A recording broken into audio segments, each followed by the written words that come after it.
Xin chào mọi người đã quay trở lại với kênh NTV Vlog. Đấy thì hôm nay Sốt Thanh Phong có vài điều muốn nói ngoài lề một chút về cái vấn đề mình làm vlog cho mọi người xem. Thì Sốt Thanh Phong xin chân thành cảm ơn những người đã đồng hành, theo dõi và đã ủng hộ Sốt Thanh Phong trong thời gian vừa qua.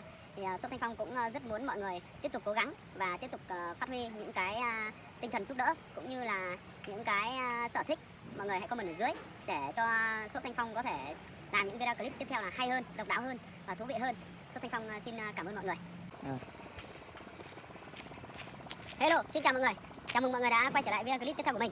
Thì ngày hôm nay mình xin được giới thiệu với mọi người một sản phẩm mới. Đó chính là chiếc Exciter 150 2017 lên đời 2019, kèm theo nhiều đồ chơi hàng hiệu và những phụ tùng hiếm có, được độ từ nguyên dàn chân là dàn đồ chơi của chiếc Ducati Chiếc Exciter 848.